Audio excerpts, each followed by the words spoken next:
Tyler Steinkamp with Winfield United, presenting on sprayer application and whatnot. All right.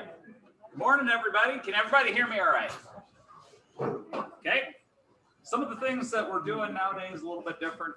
We are live streaming this at this point, so I apologize if I don't look directly at you when I'm presenting. I do have people on the other end of the line here as well. So feel free to ask questions, guys. Really, as we go through this, any questions that you have, feel free to jump in and discuss. We're going to start talking about plant nutrition, some of the key things that you want to consider with that. And then we're going to move in talking more about herbicides and herbicides control and improving your overall herbicide control. Now, I'm not going to spend a lot of time talking about this herbicide over this herbicide over this herbicide. I'm going to spend more time talking about the actual application side of it. Okay, so sprayer nozzles, pressure, gallons per acre, those type of things. We'll get into some adjuvants and some of the drift controls and deposition aids to improve your overall herbicide control. Okay, but to start, I did want to talk a little bit about plant nutrition, because if you don't get your plant nutrition right, that right there will limit your overall yield potential. Okay. Now, many of you guys have seen this. If you want to zoom in on this, many of you guys have seen this style of board before. Some of you have seen this, and it looks very similar to the stave and barrel approach, right? And by the way, I was going for a barrel when I made this, and then I realized I was not skilled enough to make a rounded barrel. I had to go with the square. Okay. This does do a very good job, though, of describing how plant nutrition works in the plant. The most limiting nutrient in the plant is what's going to set your overall yield potential, right? Okay, so for example, if I look at this board right now and I start trying to add more yield, what's happening?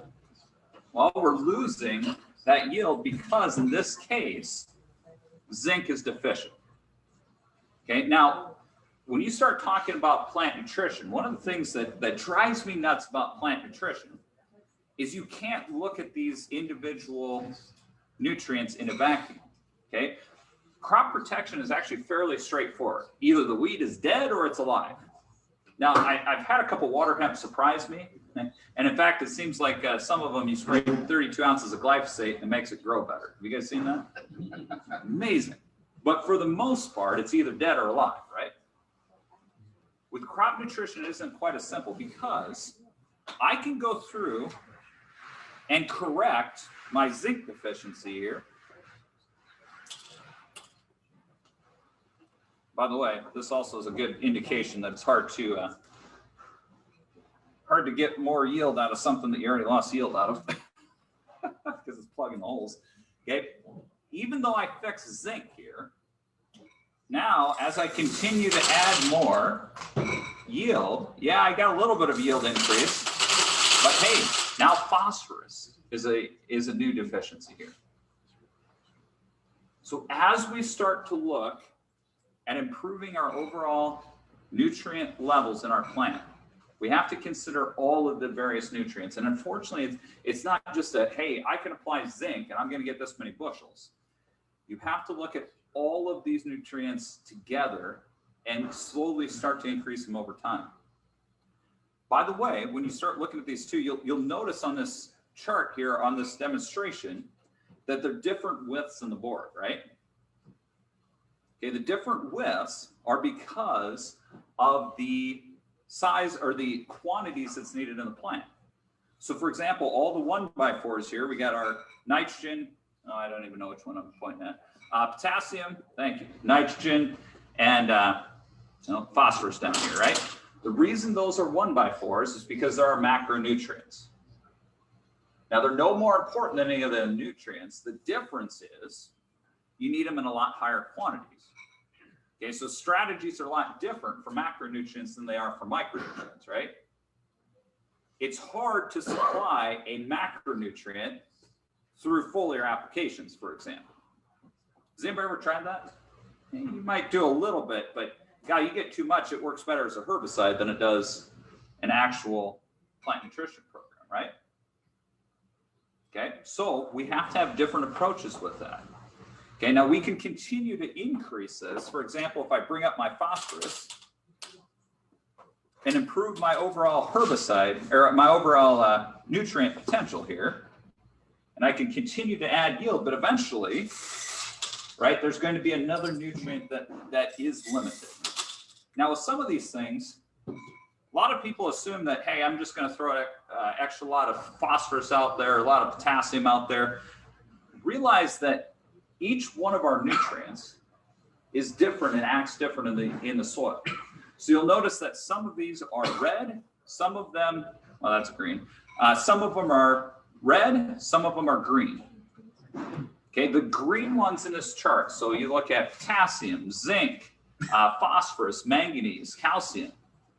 Those are positively charged ions in soil. So when you think of positively charged ion in soil, you got a negatively charged soil. Those two are going to tie up together, and those will actually be held in our soil. So if you're looking at improving the nutrient availability of those specific nutrients, we need to make sure that we have enough in the soil test value. Okay, that's why, for example, with potassium and phosphorus, we're always looking at the nutrient level in our soils. Okay, because these don't move very quickly in the plant or in the soil, and they're very well held by our soils as well. Okay, so with that, our main goal in improving the availability of those nutrients is to increase the soil test values of those nutrients. Okay, now I always get questions because you got high yield growers coming in from Georgia trying to tell us how to farm. And I always get questions, hey, they're doing this, this, this, and this. How about I try some of that on my farm? Well, one thing you have to consider is we have very different soil types up here. Okay, they are pretty much farming in sugar sand. Okay, there's very low nutrient holding capacity, and they're farming under irrigation. So basically, they're growing things hydroponically. I can very efficiently get nutrients into the plant when I need it through a hydroponic system. I can put it on through water. Okay, it's tough for us as farmers here in the Midwest. Now, we're blessed with very good soils. However, it's tough for us to manipulate and change the amount of soil or the amount of nutrients in that soil very quickly. And it's because we need to slowly build those soil test values over time. So take, for example, potassium. So potassium, for high yield corn, I want to be above 200 parts per million on my soil test value. Okay, now that's at and above what our removal rates are going to be. So for example, if I wanted to build that, for every 1 part per million I want to build my soil test value, I need 6 to 10 pounds of potassium. That would be about 17 pounds of potash. I need 6 to 10 pounds of potassium to raise my soil test value 1 part per million. And that's at and above the removal rate. Now, I'm not going to ask for a show of hands here, but when you make your nutrient applications, if you made them for 200 bushel corn and you pulled off 240 bushel corn, do you go back and adjust those levels? Bob, do they? Sometimes? Yeah. Yeah, all the time? Well, perfect. We try to get them to. All right, perfect. That's great. A lot of farmers that I've talked to don't, because hey, 200 bushel corn on average across the whole farm, that's maybe what I'm pulling off, or for you guys that are working with 5-star, it's probably 220, 230, right? Yeah. But with that, guys, the problem that I've seen is over time in those very highly productive areas of the field, we're pulling down those nutrient levels because on average we're building for that 200 or 230 bushel corn crop. But maybe in spots where we're pulling off 280, we're not adjusting those potassium levels or those phosphorus levels, and we're seeing a decline in the amount of those nutrients in the soil. And we're only testing every 4, maybe 5 years. And so you don't see that right away until all of a sudden you get that soil test value back and like, oh, what the heck happened here? In those highly productive areas, you might actually be mining those soils. Okay, so building, yeah, go ahead. So are you saying that we should be trying to soil test every year now? People look saying that's a good practice. The question was, should you be soil testing every year now? And I appreciate that, Kevin. I wouldn't say you need to test every year because there are some limitations to soil testing as well. What I'm more saying is that we need to factor in the amount we're removing with that yield potential. Okay. Now, if you want to know kind of where your nutrient levels, and they will fluctuate from year to year, right? Just based on when you take the sample can fluctuate. So I don't think you need to necessarily go more than those every 4 years.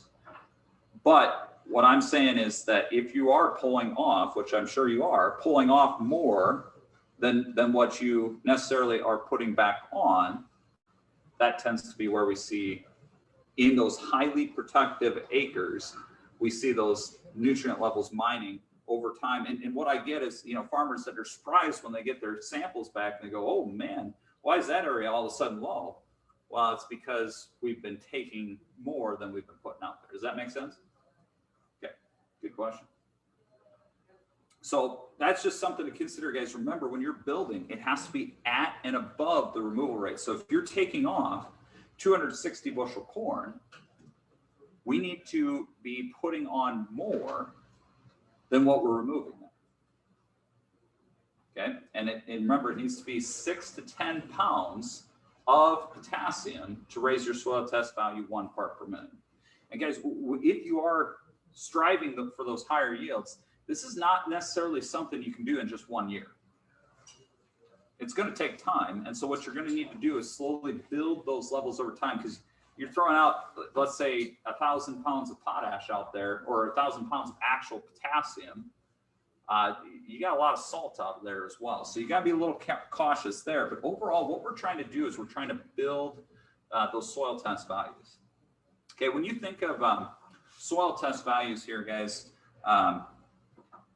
realize that with these nutrients that move through diffusion, okay, the potassiums, the phosphorus, the zinc, somewhat, calcium, magnesium, those type of products, or those type of nutrients, move very slowly in the soil, and they move through a process called diffusion. Okay, and what diffusion is basically I'm moving from a high concentration over to a low concentration. Okay, so if you think of it this way, so if you take a drop of food coloring and you put it in a jar like this, right? What's going to happen?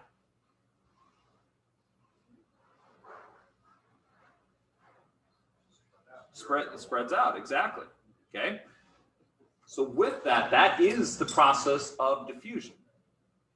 We're going from a very high concentration where that droplet hit to a very low concentration, and that's how diffusion works. Okay. Now, the darker that red is, the more red the rest of the water will be, right? If you got a real light red, if you have a really low potassium level in your soil, you're going to have a low amount in that soil water where that nutrient's taken out. The higher I can get that, or the darker the color, the more quickly I can replenish it. Guys, if we're looking for 300 bushel corn, we need to be able to supply that plant during the grand growth stage with 15.3 pounds of potassium per day per acre. From V8 to VT, 15.3 pounds of potassium per day per acre. If you don't have the soil test to supply that crop, it's going to be very challenging to build on those yields. Okay, it's going to be the most limiting factor in that case. For phosphorus, you need about 2.85 pounds of phosphorus per day per acre. For nitrogen, we need about 11 pounds of nitrogen per day per acre. Okay, now obviously with nitrogen, we can't just throw that out up front because that ends up being negatively charged, right? So I can't necessarily throw that up front and expect it to still be there. So we got to look at that a little bit differently. But with that, the key is to get it as close to that, to when that plant needs it as I possibly can. Another thing to consider is all of these nutrients are that we can't consider them in a vacuum. Okay, so for example, nitrogen and potassium are very closely tied together. The higher my potassium level in the soil, generally the higher my nitrogen recovery in the biomass is. Okay, because they are very, very closely tied together. Okay, same is true actually with sulfur. Sulfur and nitrogen are even more closely tied together. When we look at our tissue sample data, for example, when sulfur is deficient in the plant, 92% of the time, nitrogen also came back deficient. So when sulfur was deficient, 92% of the time, nitrogen was also deficient. Whereas when sulfur was adequate in the tissue sample, only about 31% of the time did our tissue samples come back deficient in nitrogen. Okay, so we can't think of these nutrients in a vacuum. We have to be addressing all of our plant nutrients to increase the efficiency. And I often have gotten questioned from farmers, well, God, I'll just throw a little bit extra nitrogen out there. I'm sure I'm nitrogen deficient. I don't know if it's nitrogen that's necessarily the limiting factor, right? So we have to be able to identify what is the limiting factor that you have in that field. Okay, it might be nitrogen, it might be sulfur, might be potassium, might be phosphorus, might be zinc. Okay, but understanding that is going to be really, really important. Okay, I'll flip back and I just want to show you guys a couple things on a few slides here. All right. So on, for example, the tissue samples here, and this is basically this is how you read the tissue sample. These are the results you'll get back from a tissue sample. When you start looking at, hold on, live stream is not seeing it. Sorry, there's a little bit more complexity here with doing this live. Ooh.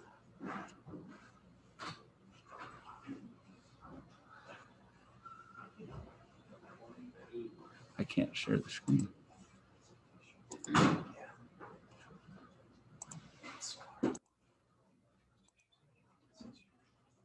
There we go. Okay, so you're looking at a tissue sample report. How you read these is you're going to go clockwise around the report. And the reason why is because you always have to get your macronutrients right. If we don't get the macronutrients right, what ends up happening is those zinc and boron and manganese applications, micronutrients, we're not necessarily going to see the response out of those. So get the macronutrients right, followed by the secondaries, so the calcium, magnesium, sulfur. Generally, I don't see a lot of issues with calcium or magnesium, but sulfur is a big one, guys. And usually what I use is about a 10-to-1 ratio of nitrogen to sulfur. So for every 10 pounds of nitrogen that I'm putting out, I want to have at least 1 pound of sulfur. Okay, then we can start looking at our micronutrients. And guys, if you are really striving for those higher yields, one of the key factors that you can use is taking a tissue sample. Tissue samples will help you identify what is truly deficient out of that plant. Okay, and I'll show you the importance of that. So take, for example, this. So this is a study that we did on foliar applications of a micronutrient. So in this case, it was Maxen ZMB. Now at the 51 sites of our answer plots that we did this at, on average, we had about a 2.7 bushel increase to doing it, which overall, 2.7 bushels isn't too bad, right? Pays for itself. and gives you a little bit of return, especially at crop prices right now, right? However, at the 33 sites where we were actually deficient, we averaged 7.5 bushel yield increase to putting on that foliar zinc. That's where a tissue sample can really help you identify it. Now, realize there's, just like soil sampling, there's some limitations when we start talking about tissue sampling, right? If it's been cool and wet and your roots aren't growing and the plant's just stunted, you're probably not going to get very good response from a tissue sample. You're going to come back and a lot of things are going to be deficient. Okay, but to give you some successes here, guys, the areas that I would take those tissue samples when you're at about B4 to B5, the plants have transitioned from the nodal roots to the seminal roots. That is an ideal time to take that tissue sample. Now, I always get questions, well, Kyle, I'm not going to get that tissue sample back in time to make a nutrient recommendation, right, for my herbicide. And I understand that. So what I would recommend doing, take those earlier planted fields, go out when it hits B4, take a sample and use those samples for the rest of your fields. Because I will tell you, just based on looking at Iowa trends, each year can be a little bit different depending on what micronutrient we're deficient on. For example, in a cool, wet year, zinc tends to show up deficient most often. Even just in a cool year, zinc just tends to show up. Whereas in a very wet year, for example, boron will show up as deficient. So the tissue sample can really help you identify that. The same is true here with boron. So across all the 51 locations, we basically got 0 response out of a foliar boron. But at the 29 sites that we were actually deficient, we had a 5.9 bushel increase. Okay, so that tissue sample can help you identify. Pick those early planted fields, go out, take that tissue sample and use that to formulate the recommendation for the rest of your fields. Okay, and I'll give you an example. I used to do a demonstration. I think Jim, I think you were there on that day, and actually probably Bob and a couple of you guys others. But we were down at the answer plot at Charles City, and I was going to talk about nutrients. And for those of you guys that don't know me, I like to do crazy demonstrations and all that stuff, right? So I like to be a little bit dramatic. I was going to talk about micronutrients. So I went out to that plant, out to that part of the plot. I stood in front of it. I grabbed a leaf and I licked it. Said, yep, tastes like it's zinc deficient. You remember me doing that?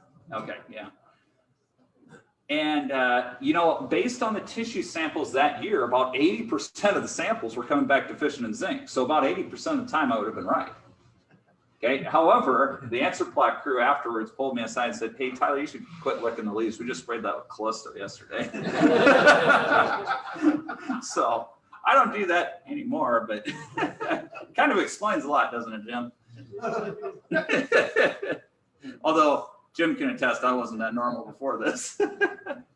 So it just shows you the value of that tissue sample, though. It can help you identify what's going to be deficient in that particular year. You can help make an application. Now, guys, one thing I will caution you on, foliar applications, make sure that that foliar application is with a product that's designed for that. For example, in some of our Max-In lineup, we found on boron alone, 10% boron versus Max-In, which is specifically formulated to go in a foliar application, there's about a 40% increase in the amount of boron we got with the Max-In boron compared to regular 10% boron.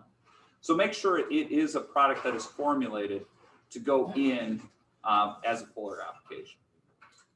Okay, all right. So I'm going to switch back here. We're going to take a look. All right. So zoom in on this so they can see this. Okay. So we do need to be addressing all of this. So for example, now I'm limited on sulfur. Okay. So I'm going to go with sulfur. I'm going to continue then to fill up my yield, right? Here's the thing though, guys. And I found this a lot with farmers. Some farmers are really excited about plant nutrition. They do a great job at getting plant nutrition, but they forget about all that other stuff. The diseases, the weeds, those things that can impact our overall yield potential, right? Guys, if we don't consider all of those other things, that when we plant, for example, the in-furrow starter fertilizer when it's really cool, the things like herbicides, fungicides, those types of things, if we don't have the right crop protection, the whole thing doesn't matter, and we lose that yield potential. That was like $5 worth of corn on the floor now. Okay, so we have to not only consider the plant nutrition, we also have to consider all of the other aspects of spraying, making sure we're getting good weed control, making sure we're taking care of our fungicide needs, all of those things, so that we don't lose the yield out of the back end of this demonstration here.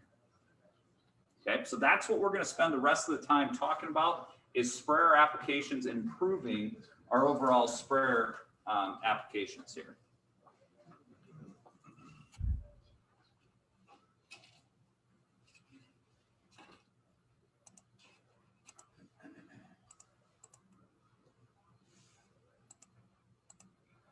Okay, first things first, I did want to bring this up. I know some of you guys were in on the dicamba training. I'm going to stand here now. So I know a few of you guys were in on the dicamba training this morning, but I did want to bring this up to make sure that you knew which herbicides can be sprayed on which crop. Because you know what one of the most limiting things on soybean yields is? When you kill them with the wrong herbicide. Yeah. Okay, so let's make sure we don't. Not many Liberty Link soybeans on the market today, but just so you know, you can only spray glufosinate. Makes sense, right? GTL 27s, not many on the market, but gaining a little bit of traction. You can spray glufosinate and glyphosate, so Liberty and Roundup, for example. HPP, the isoxaflutol, so far they're pretty close. I'm not sure, did they get that labeled through BASF with the isoxaflutol? Do you guys know? Yeah. Okay, so nothing yet. Okay, so we're getting closer. Roundup Ready, you guys know you can only spray Roundup on those. Okay, Roundup Ready to Extend. Now we have the ability to spray glyphosate and dicamba, which was what our training was this morning and what the one will be this afternoon, right? Now there's some regulations around there, so make sure you know the extent of when you can spray those. I'm going to skip one and talk about the Roundup Ready to Extend Flex. Guys, I'm excited about this technology. Okay, Extend obviously is proven to be very good yielding soybeans, right? Enlist has got some good varieties as well, but the Extend has been out a little bit longer. This Extend Flex I'm pretty excited about because it actually gives us the ability to spray Liberty over top. Now, the reason that's important, think about, okay, so dicamba. It's actually very effective against water hemp, right? And it works very well in cool conditions. Okay, but as we get warmer and later in the season, now we have a little bit more risk with that dicamba, right? Off-target movement and some of that stuff, which I will tell you, so I get called out on a lot of complaint calls. Okay, so if I'm in your field, it's probably not a good thing. Okay, and what's even worse is if you make it onto my slideshow, because a lot of things that go wrong make it into my slideshow presentations. Okay, Bob, I think I got a couple pictures from you. But in general, guys, if I'm out in the field, it's not a good thing. Okay, but what excites me about the Extend Flex is it does give me a little bit of flexibility. When that dicamba has a little bit more risk, when you got hot conditions, Liberty works really good in warmer conditions, right? So I can just switch over to that Liberty and have very decent control. Or a little bit earlier in the season when that dicamba is going to have an advantage, I can use the dicamba. Okay, the Enlist E3 works well. You can spray glyphosate, glufosinate, and 2,4-D. Same kind of situation there. One advantage I think this one gives you is the ability to spray 2 effective modes of action on water hemp. So you can actually tank mix Liberty and 2,4-D, that Enlist. And now you got to follow some of the requirements there as well for nozzles and all that, but it actually works fairly effectively to do that. Okay, and then finally the MGI beans, not a big issue there. Okay, now some limitations here. How long do I have to spray glyphosate? When's my cutoff time period? Anybody know?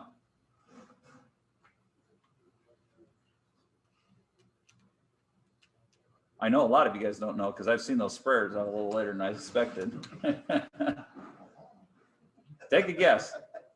Freeze up. Freeze up when it freezes up, yeah. No. R2?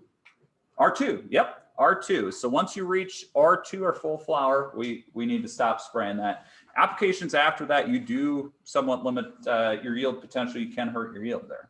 How about glufosinate, Liberty?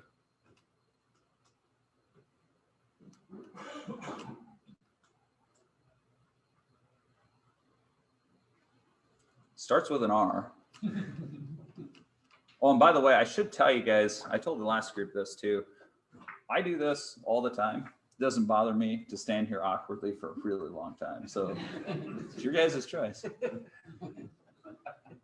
R1? R1, yeah. Hey, you're on fire. Yeah, R1. Yeah, there you go. Glufosinate is R1. So once you have flowering, so for example, if you pull in the field and you see one flower on that plant, pull that flower off and go spray. No, just kidding. Guys, if your plants are flowering, R1 is the cutoff there. Okay, and so we do have to be careful. I've seen later applications of Liberty that concern me. Now, have I seen it cause an issue? I have been on one complaint call, and I'm not exactly sure what happened. It was sprayed about R2, borderline R3, and they tried to mix it with a fungicide, and the soybeans never turned color in the fall. Didn't put on it barely any pods as well. Now, do I know whether that was from the Liberty or the fungicide or that interaction? I don't know, but I'm just cautioning you on later applications of Liberty. The cutoff is R1. Okay, when's Enlist? Anybody know? You should know. You got all the rest of them. R3. R3, no.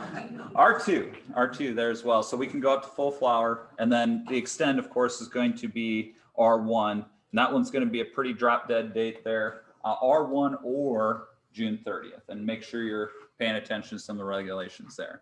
But guys, these newer traits are exciting because it helps us manage some of our resistance issues that we can have with some of these technologies, right?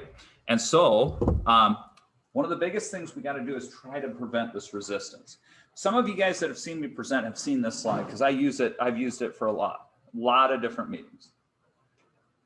The problem is, as we start to use one mode of action over and over again, we build up resistance. Okay, so over here we have 3 different modes of action. We have group 5, 14, and 2. All of those should kill this water hemp, but you'll notice 10 days after the application that all of them died on the left, but you'll notice that one on the right here had all 3 modes of action, didn't kill it. Once that resistance is in that population, guys, you really can't overcome that resistance, okay? And it doesn't matter which herbicides we're spraying, every single one has shown some sort of resistance to them, including, for example, the synthetic oxalates, the dicambas and the 2,4-Ds. We do have examples of resistance. Now, is it in water hemp?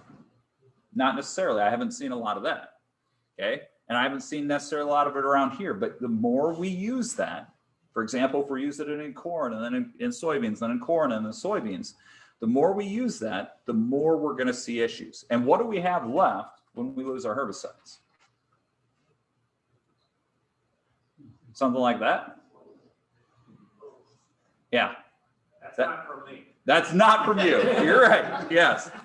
That's not from Bob. He will not endorse this one. Yeah.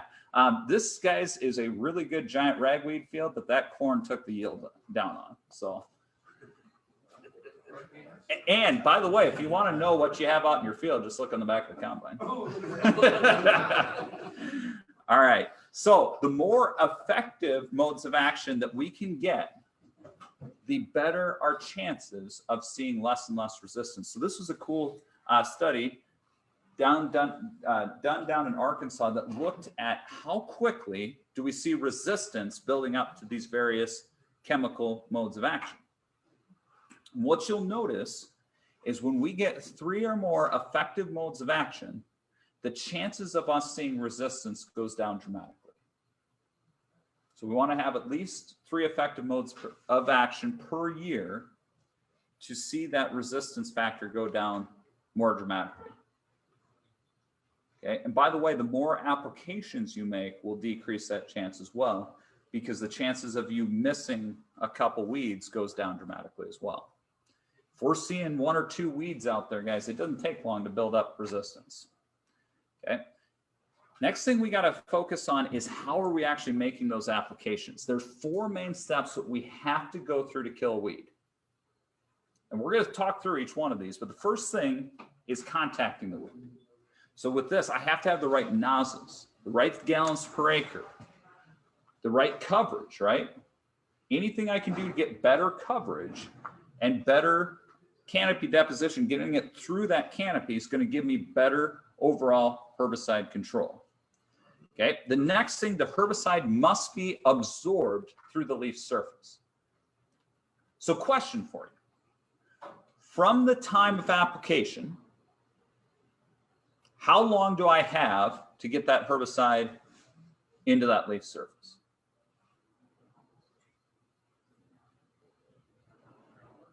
An hour? Got an hour. Who wants to bid more? Till it dries. Yeah, exactly. Have you seen my presentation before? I'm glad you remember that. Yeah, that's awesome. Okay. Until it dries on the leaf. So your hour could be correct, right? Or it could be 4 hours, or it could be 30 minutes. From the time of application till it dries on the leaf, that's all the longer we have to absorb that herbicide into the plant. So anything that I can do to either increase the amount of time that that droplet's wet on that leaf, or increase the penetration during that time, will improve my overall herbicide activity. Okay, that's why we use things like adjuvants to increase the time that that droplet stays wet on the leaf and increase the penetration. The next thing, the herbicide must be moved in the plant to the site of action. Okay, and with that, we don't have a lot of control over that. Okay, and so we need to do a better job of improving those first 2 steps to be able to actually move enough, because the final step, the herbicide must reach a high enough concentration in the plant to actually kill it. If we don't get enough into the plant, if we don't get enough to that site of action, I generally am not going to get very decent control. Okay, so the first thing we're going to start with is contacting the weed. A lot of that has to do with the nozzles that you are using. Okay, so we really want to do a good job of making sure that we're getting a decent application. And I often ask farmers, hey, what kind of nozzle do you have? What do you think the #1 answer is? Flat fans? I wish it were that specific. I got the red ones. Well, that doesn't really tell me a whole lot other than the size of the nozzle, right? Okay, so we do have to understand what type of nozzle we have. So the first thing that it's going to tell you on the nozzle is the type. So in this case, this is an air induction extended range nozzle, or AIXR. Okay, the next thing it's going to tell you is the degree of fan. So we got a 110 degree fan that puts out 0.3 gallons per minute at 40 PSI. Okay, so I'll show you, based on that information, now we can go through and calibrate each one of these nozzles. Okay, so we're going to go right over here. Right now I have a red nozzle on here. Okay, so what does that tell me? How much should this be putting out? About that much? 0.4, right? 0.4 gallons per minute. Now there's a couple ways you can do this. You can go and take a take a jar and you can stick it under there and measure the amount of ounces and figure it that way. Otherwise, I found these spot-on spray calibrators to be really nice. All you have to do, turn this on, get it to 40 PSI. Just set your boom on 40 PSI. And this is a great thing to do in March when it's nice outside. Put that right underneath there. What it's doing is it's measuring the amount of time it takes to fill from the bottom node to the top node here. Right here you can see that we're putting out about 0.37 gallons per minute. Okay, so in this case, I'm a little bit low, although I can tell you my pressure's under 40 here. But usually I want to be within 10% of whatever that rating was.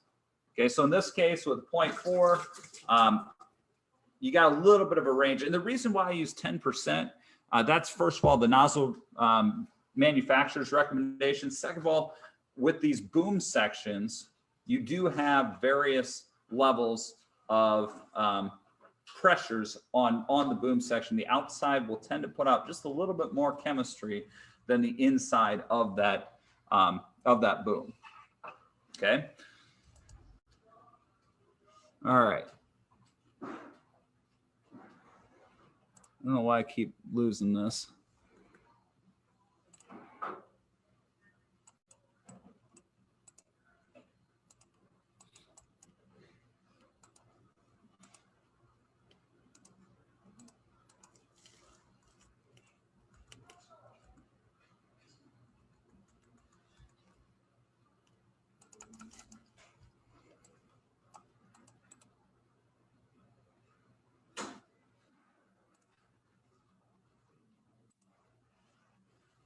Oh, there it is.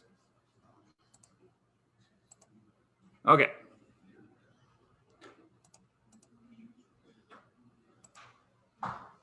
So the importance of calibration, make sure you get an even amount throughout the entire boom height or boom section, right? We also have to look at the book here. You can actually figure out how much you need to put out based on this book. So if you don't want to go through and calibrate at 40 PSI, you want to do it at 60, you could do that as well. So with an O3 nozzle, you should be putting out 0.37 gallons per minute. With 40, you should be putting out 0.3. Okay, but those calibrators do a nice job of helping us with that.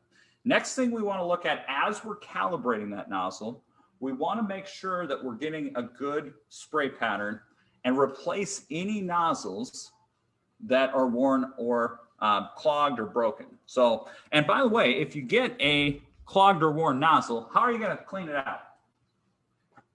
I get that every time. Yeah. Well, we'll just take this and we'll blow on it, right? I used to do this really cool demonstration where I take these and I dip them in fluorescent dye and I hand them to somebody and have them blow it out. And then I blacklight their face. You'd be amazed at how much chemistry you get all over your face. So you don't want to be doing that, guys. I had a couple of farmers that didn't care for that demonstration too much, so we don't do those anymore. But it does go to show that you don't want to be doing that. We want to make sure that we're cleaning them out properly, not with a knife to damage it, nothing like that. By the way, the most common place for you to get a clogged or worn nozzle is right behind the sprayer, right? Okay, so we definitely want to be making sure we're doing a good job. So I know some of you guys probably have tender truck drivers that help you. Every once in a while, you should wake them up and have them watch as you start taking off across that field to make sure you have a good spray pattern, okay? By the way, proper ways, toothbrush, use somebody else's, not your own, okay? Toothbrush, air compressor, or CO2 canister. What I always use is like just a little CO2 canister to spray off like a computer would for dust. That actually works pretty well. I run all O2 nozzles for my research boom. And so occasionally I'll get some clogged or worn nozzles. That works really well at cleaning those out. I had one day, I was spraying down at Washington, and this was, this is a couple years back, but I had an intern that I was teaching her how to spray. Okay, so I was out flagging out plots, and these were herbicide rating plots. And so it's just a mix of all these different grasses and stuff that we're trying to kill. So I went out and I flagged them out, and she was mixing chemical because she needed experience doing that, and I didn't really feel like doing it. So she was mixing chemical, and she comes out and says, Tyler, I can't get this AMS to dissolve. What do you mean? AMS is easy to dissolve. It should have no problem. I just can't get it to dissolve. Okay. Well, show me where you got it from. She said, well, I got it from that tub in your trailer. Tub, it's in a little bottle. What is? And so I'm thinking like, oh, maybe she got it from fertilizer grade AMS or something. I go over there. It's the sand that I use for mixing with urea that's really wet. So she put sand in almost every one of my bottles. And so that day we had a few clogged nozzles. Oh, God. Next thing that's really important to remember is boom height. Now, we don't want to be too high because we get off target movement, right? But we don't want to be too low either. In fact, when you look at XtendiMax, we have to be 24 inches or below. But I'm going to tell you on 20-inch spacing, you better be 20 inches or above. So you get about a 4-inch waiver there. No problem, right? Should be able to do that. But guys, boom height is really, really important. I had one guy tell me, oh yeah, on average I'm at 20 inches. One might be in the dirt, but the other one's 40 inches. No problem. Okay. We do want to maintain that because a lot of people don't know, but a nozzle does not put out an even pattern across this entire spray pattern. Okay, so I'll show you how this works. When I look at just one single nozzle here,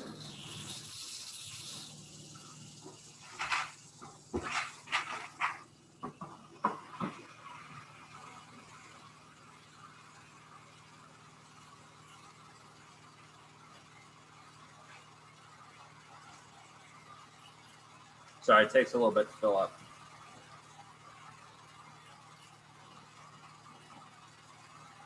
Should have used a bigger nozzle. I don't know if my pump can handle that though.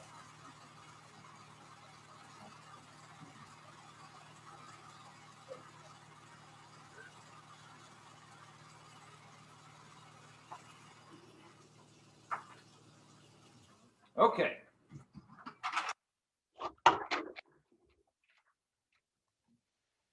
So there is my spray pattern. You might have to come down a little bit. So there's my spray pattern from an individual nozzle. Notice it puts out most of its spray right in the center, then it tapers off to each side. This is what makes boom height so important. Because if I don't have the right boom height, I'm going to get an uneven spray pattern, right? I need to have that nozzle, that next nozzle on the boom, fill into the center of this nozzle, and the nozzle over on this side fill into the center of this nozzle, or I'm not going to get a good spray pattern. So boom height is very important. Even on windy days, guys, we got to be at 20 inches or above. Now, if you're on 15-inch spacing, I can go down to about 18 inches, but I don't want to be any lower than that.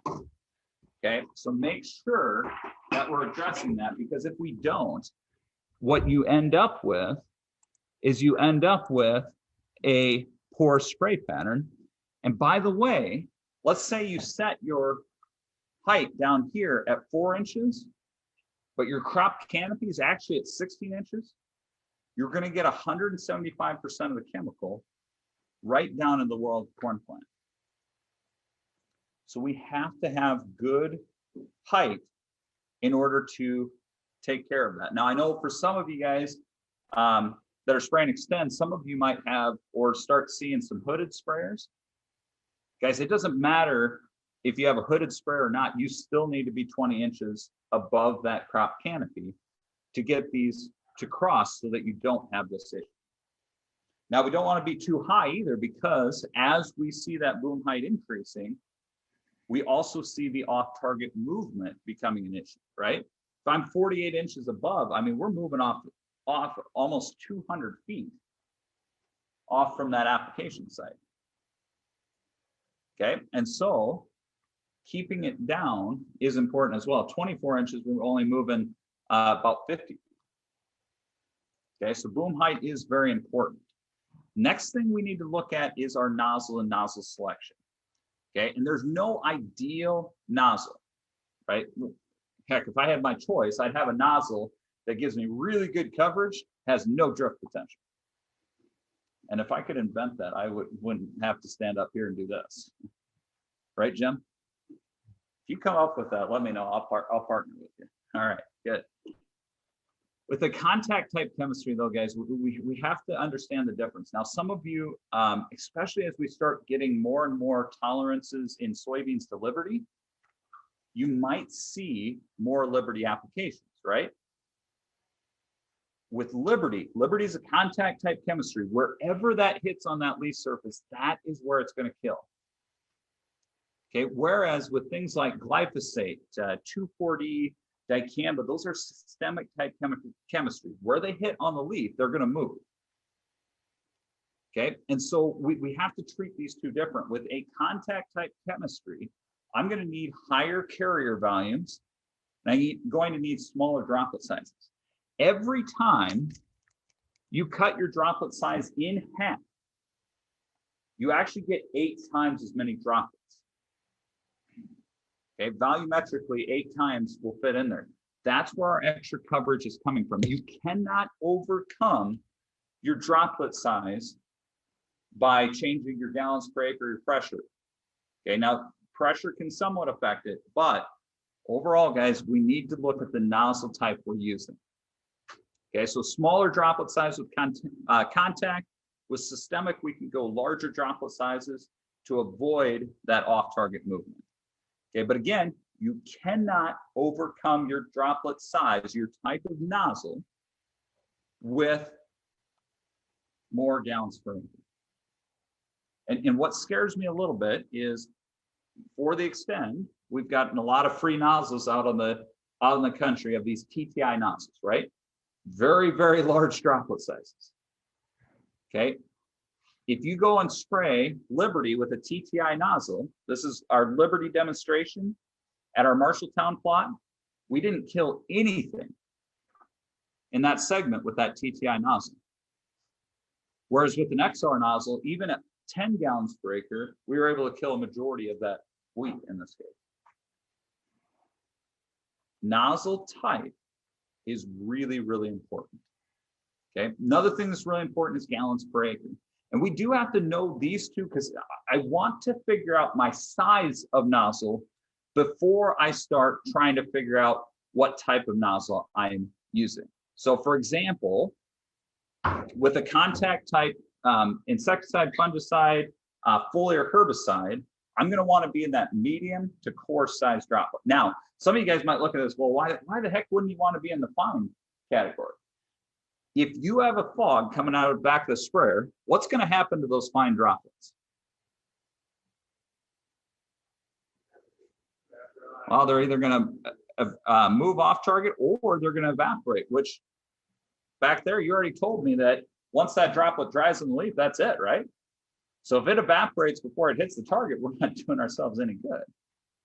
Okay, so with that, we do need to manage these droplet sizes, be in that medium to coarse size droplet with a contact fungicide, insecticide, and herbicide. So Liberty, Cobra, Flexstar, things like all the different fungicides and insecticides. When you go into the systemic foliar herbicide, now we can be in that more coarse to very coarse category. Then when we get into the soil applied, we can be even larger than that. The size of nozzle matters, though, guys. And I don't want to pigeonhole you guys into thinking, well, oh, this nozzle is horrible because it doesn't, it's way too fine. The size of nozzle makes a difference. For example, here's an XR nozzle, and everybody gets on the XR nozzles because it produces a lot of driftable fines. Okay, and that is the case. However, notice, okay, if I'm running an O2 nozzle, I'm way up here in the spine category, right? I don't want to be there. If I'm running an 08 nozzle, which I probably am because I need more gallons per acre, now I'm in that coarse to medium-sized droplet. That's perfect for things like Liberty, Cobra, Flexstar, and fungicide. So your size of nozzle does make a difference. And by the way, all of these charts are on the back of this book right here. Whether it's TJet, Wilger, I know some of you guys are running the AIM command system. You're probably running Wilger nozzles. All of those right back here in the back of the book, for the most part, it's going to give you the droplet size for each one of those nozzles at the pressure that you're running at. So each one of those nozzles are there. In fact, I use it so often that this is already falling apart. I should probably get a new one.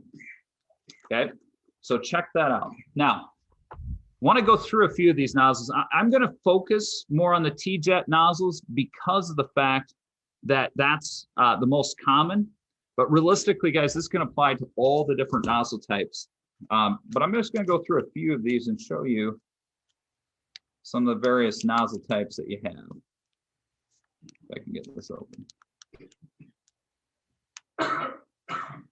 So what I'm going to be using here, this is water sensitive paper, which is why I got to lock it down so hard, otherwise it just turns blue. Okay, they're yellow cards before, okay, and when I run them through that water, what it's going to do is it's going to, anywhere a droplet hits, that's what's going to turn blue, okay? You can leave the camera here, this is a good angle. Okay, so this one's an extended range nozzle, so exactly what we were showing earlier. Remember, sometimes this can get a little fine. You can see the droplet sizes here for those of you guys that are up close. It is fairly fine. However, it provides me with very, very good coverage. Key with this nozzle, keep it below 40 PSI and make sure you have some sort of a drift and deposition aid like Interlock or Master Lock in there to really help tie those droplets together. That's about 12.5, right? Perfect, okay.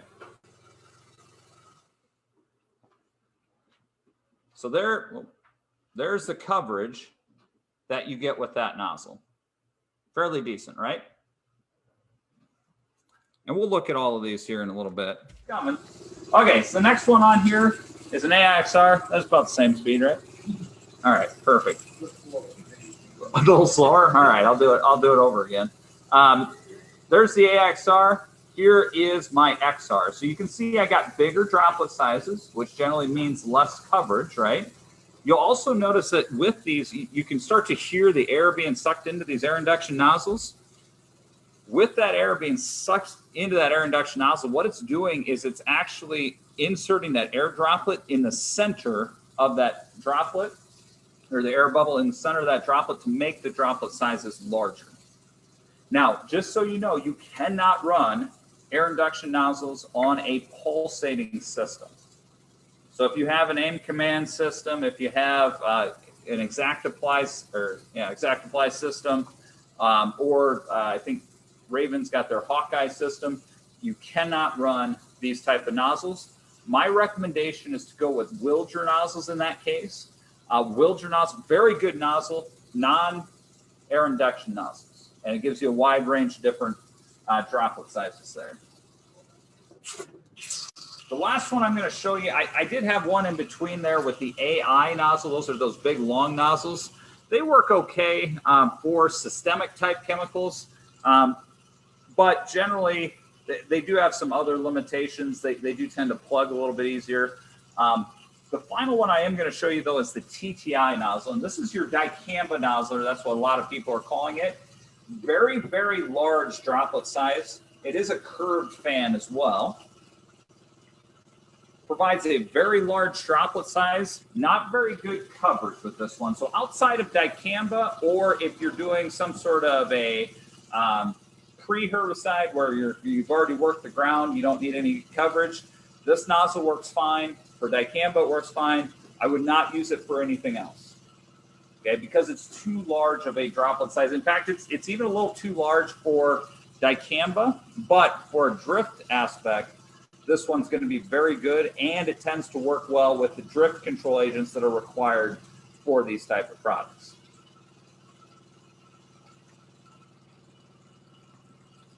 Let that dry. It's a pretty big droplet. So there is the TTI nozzle compared to the, boy, I'm really struggling. It's backwards from the way I'm looking at it. Okay, TTI nozzle compared to the XR nozzle. Take a look at the coverage difference that you have with that. It's very, very significant. Okay. And so with that, I generally recommend if you're using those nozzles to go at a little bit higher gallons per acre to avoid some of those coverage issues. Are there any other nozzles you guys are running you have questions on?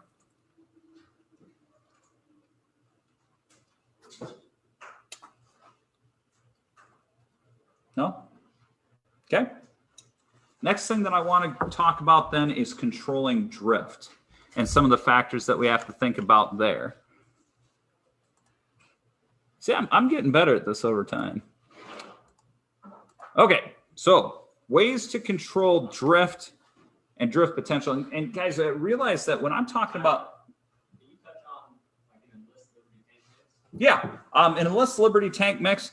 So there you have a contact and a systemic type chemistry together. What I would recommend is that AIXR nozzle. It's a good mid-range nozzle.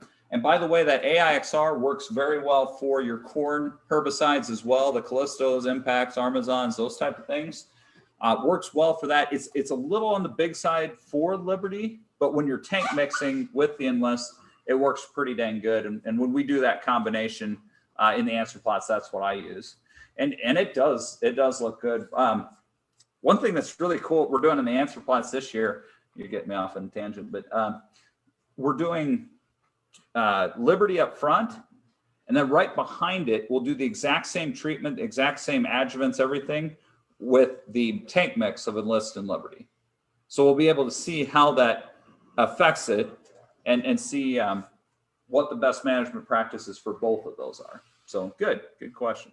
Always, of course, I got to make your disclaimer here. Always check the website. I know an AXR is on there now. Hopefully that won't change, but that is my recommendation. Good. Any other questions on nozzles?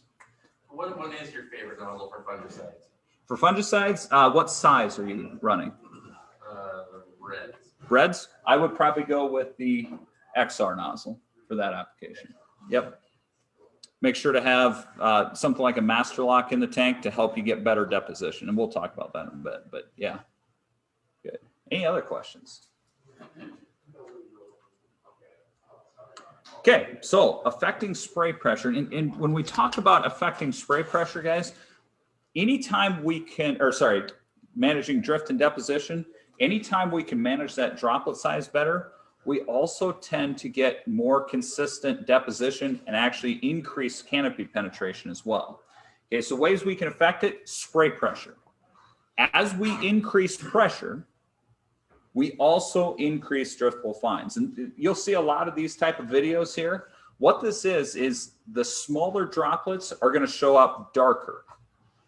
And so what you'll notice is as we increase our spray pressure, we also tend to increase the amount of driftable fines that we have. Other things that can affect it are tip outputs. Okay, so for example, like we're talking, if you're going from an 04 to an 05 to an 06, we actually get larger droplet sizes. And that's why I can't necessarily make a nozzle recommendation until I know the size of tip that you're using, because that will affect how much of that or the size of droplet that you're using. Did you guys know that chemical formulations affect this as well? This is some data out of our wind tunnel up in River Falls, Wisconsin. And I know it's a lot, and I try not to get too many graphs like this, but this shows a really good point here, guys. Look at water right in the center here.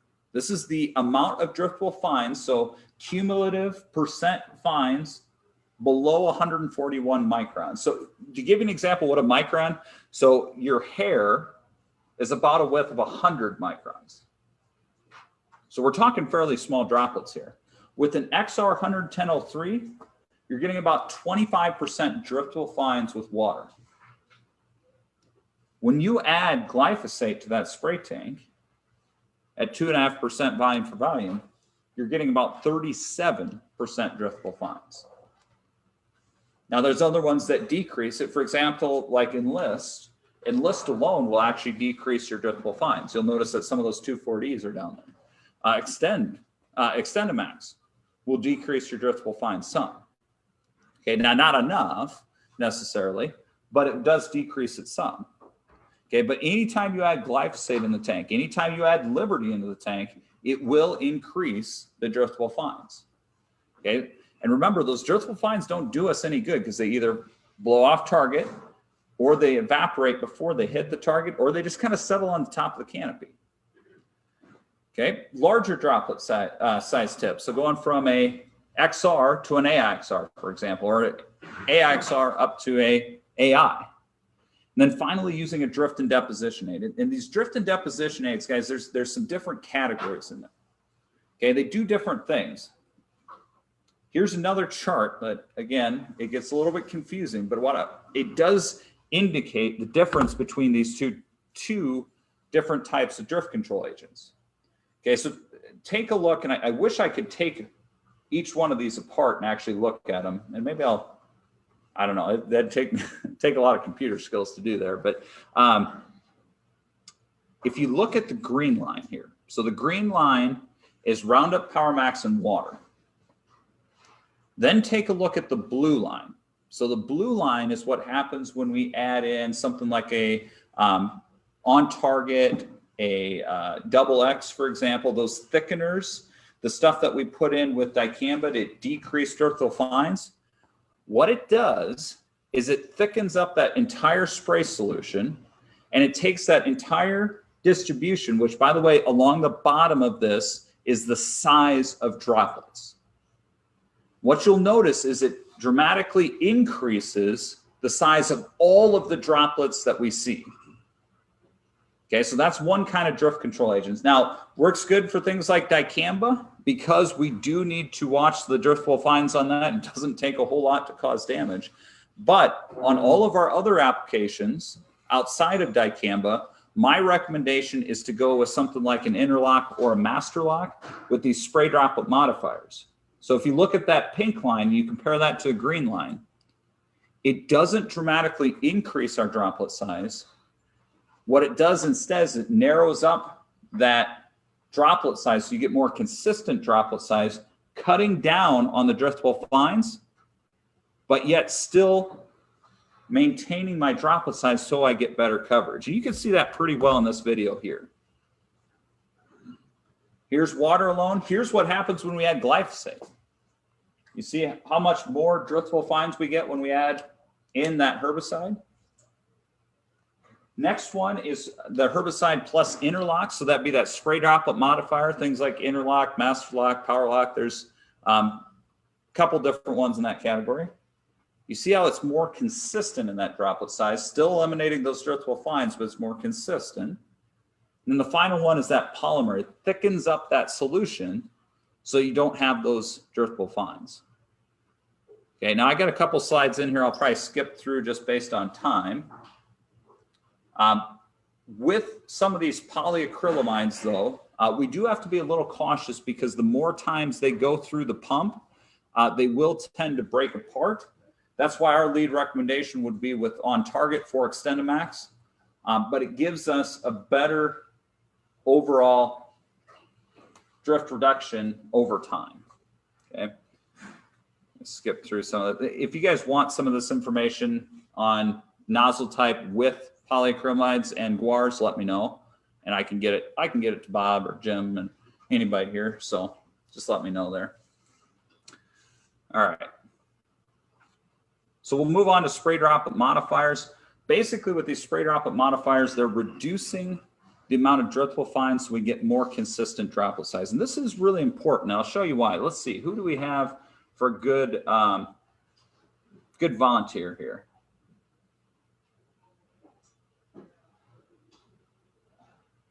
Jim, who do we want to pick on? Mitch? Where's Mitch? All right, come on up here, Mitch. Is there a way I can do it here? How's that look on the screen?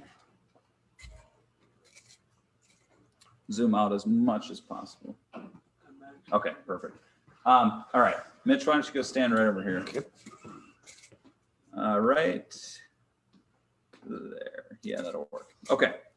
So Mitch right here is going to be my weed. Okay, so my goal here is to kill Mitch. But good luck. He is kind of a bigger weed already, so might have some problems. I'm going to be using Liberty, though. So what do we know about Liberty?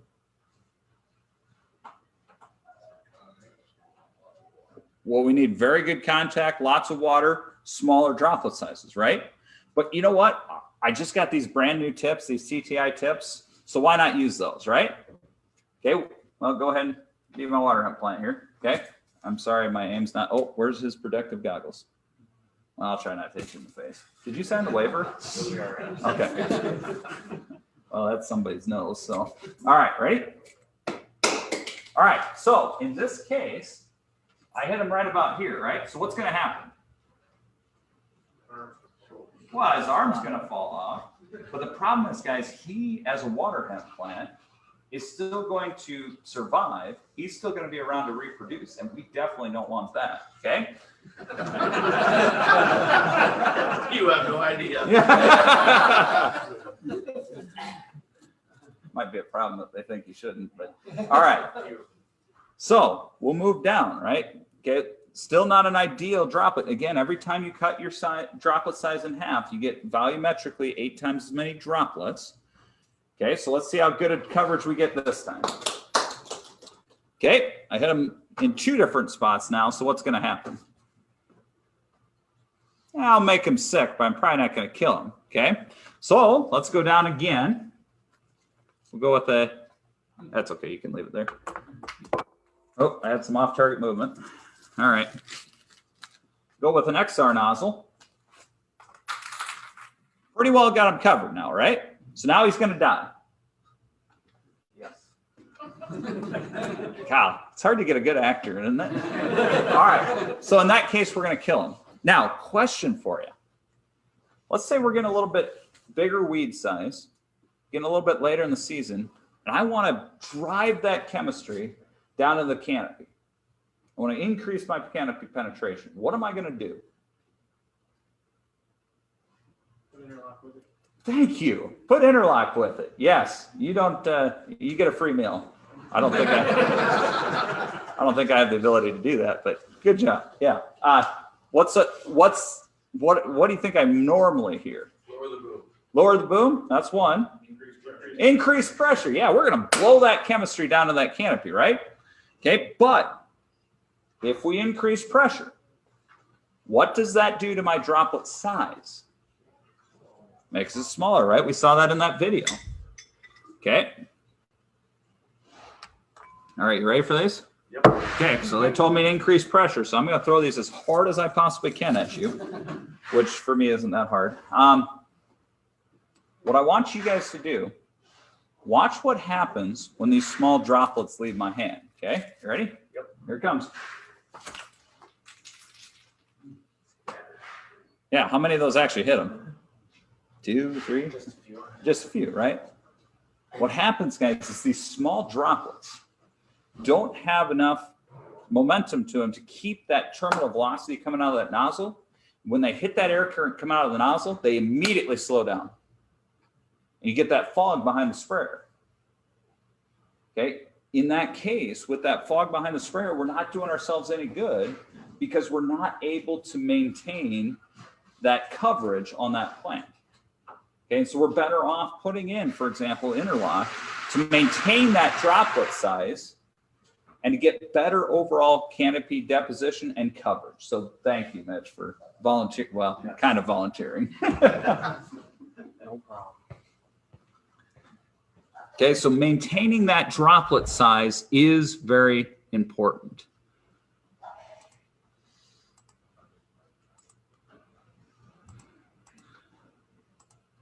Because if you got something like this coming out of the back of the sprayer there, we're not doing ourselves a lot of good. Okay, so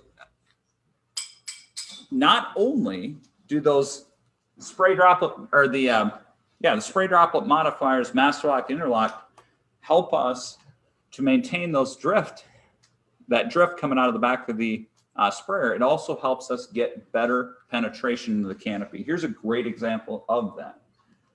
On the left, we have an XR nozzle with just water. On the right, we have master lock in the tank, which, guys, the difference between master lock and interlock, basically master lock has a surfactant with it. So as that's coming through, what I want you to notice how many of these small driftwood fines, that fog behind the sprayer, you have with that XR on the left here. You see how all that fine mist is just hanging in the air? A lot of that ends up evaporating before they hit the target. We don't get good penetration into the canopy. Okay, you can see that very well here as well. Okay, when we're using fluorescent dye, we get more canopy penetration, not only for soybeans, but also for corn. If we're doing fungicide on corn, this is a good example of that with Masterlock. So now we have Interlock plus a surfactant. But what you can see is with that water, we're getting not as good of canopy penetration as we are with that Masterlock on the right side. For those of you guys that are on the live stream, you won't be able to see the very bottom, but the difference in coverage, you go from 27% coverage to 39% coverage over here on the right. So you're getting 12% more of that active ingredient down deeper in the canopy. This does help us also, for example, with fungicide, we do get more consistent yield responses out of that as well. In our answer plots from 2012 to 2017, we had on average about 5 bushel yield increase above what a fungicide would do by getting more of that fungicide, by having Masterlock in the tank and getting more of that fungicide down deeper in the canopy. So is Masterlock and Interlock the same thing, just a different trade name? So Interlock is just the drift and deposition piece. Masterlock has Interlock in it with a surfactant. So it's more for fungicide applications, for example. Yeah, great question. Any others? So if you're just spraying herbicide, Interlock is good enough, you wouldn't go with Masterlock, only with the fungicide? Correct. Generally with the fungicide, mainly because a lot of our other adjuvants contain a surfactant already. And so we go with Interlock for the herbicides and then Masterlock for the fungicide. Yeah, good question. Yeah, go ahead. Are you going to talk about ground versus air on fungicide? So the question was, am I going to talk about ground versus air? I'm running out of time, but I can mention some stuff on that. I've had a really hard time with this question, mainly because for whatever reason, I can't get a sprayer, an airplane to slow down to hit my little 30 by 10 foot block. They're only using 2 gallons. Yeah, and they're only using 2 gallons too. And so far, I can't find an intern that can walk fast enough to only put 2 gallons out either, especially in tasseled corn. So I don't have a good answer for you. One thing we are working on is we're actually trying to do a drone application and seeing if we can test the difference. But as of right now, I don't have any data necessarily on that. In general, I will tell you the more coverage you can get with fungicide, the better activity you're going to get. So that leads to getting better activity through a ground rig because you can go that full 20 gallons per acre, right? However, one thing that does concern me is the amount of crop damage that you get, especially if you don't have a very good way of actually staying down those rows. So you do get a little bit more crop damage on that. That would be my only restraint. Otherwise, I do prefer ground rig applications if I can get them. So, Jim, you got any, or Bob, you got any opinions on that? I guess, one thing about ground applications is you can put more products in there. When we're only using 2 gallons of air, it's hard to put in some micronutrients or PGRs or things like that, and hard to get the helicopter pilots to do that. So if you're wanting to do more of that, it is easier to do with the ground rig. Right. And then it comes down to timeliness. Yep. The ground is wet or it's too windy, you use one but not the other. Right. Well, and in general, with those type of products, I always use the rule of thumb that if you have more products than you have gallons per acre, you might have a mixing issue. Some of these sprayers, these aerial applicators, I'm amazed. I don't think by the time they get done, they're even putting any water in the tank. It amazes me. But in general, I prefer ground rig. I'm not saying like the helicopter and those are going to be a drastic difference, but I feel like I get better coverage, and I always have a hard time getting consistent coverage across that field with a helicopter versus a airplane or helicopter airplane versus ground rig. Also, guys, I have not seen much difference between a helicopter or an airplane. They both do a okay job. So, Yep. Now, if you have fields that do a lot of this stuff, helicopter's going to do a little better job, but otherwise not a lot of difference. What do you see results between the ground rigs and the air rigs as far as Yield responses? yield response? Unfortunately, I still can't get anybody or a helicopter or airplane to go slow enough to really be able to tell. So I don't have a good answer for you there. Yep. So one What of do the you think about these outfits that are advertising using drone? yeah. So what do I think about the outfits that are advertising using a drone? I don't know. I think it's interesting to look at. I don't think it'll do any better job than, let's say, an airplane.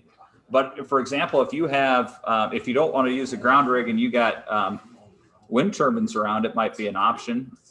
If I remember right, it's kind of expensive, but it's an option for sure. Yep. So. A lot of times they have speed trial. I have one trial that was about 3 months. 3 bushel difference. Ground rig was better by 3 bushels. Okay. It's good to know. Okay. With my remaining time, I do want to cover a little bit on, as soon as I can figure out how to get back. I have some more demonstrations here and I can't go. I spent a lot of time setting these up, so I got to make sure I get through them here. The last thing that I wanted to cover was on adjuvants, guys. And adjuvants can make a big difference in that application. Generally, you get what you pay for with adjuvants, but adjuvants can make a difference on how much overall efficacy you get out of these herbicides. I mean, I showed you what that does with a drift and deposition aid, right? It also helps you get better penetration as well. And here's a great example of this, okay? So look at a water conditioner. And if you might have to move so they can see this here. I'm gonna go right down in front. Can you do that or? Yeah. Everybody see that? Yep. Okay, perfect. Move all this other stuff out of the way. How do you- This here. Okay. Okay.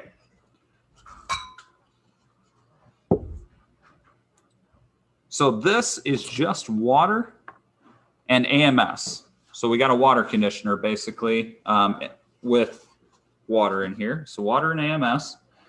And the reason I'm using egg cartons is they act very similar to the mesophyll cells of the plant. And so it does somewhat represent the amount that you're going to see for penetration here. Okay. Now that's just AMS. Next one I have on here is a product you probably are familiar with. This product's been around for a very long time. And to date, we haven't found anything that surpasses it. This is Class Act NG. Okay. And so this is AMS, which is a water conditioner. You have surfactant in there. And then you also have a defoamer in there. When I dump this in,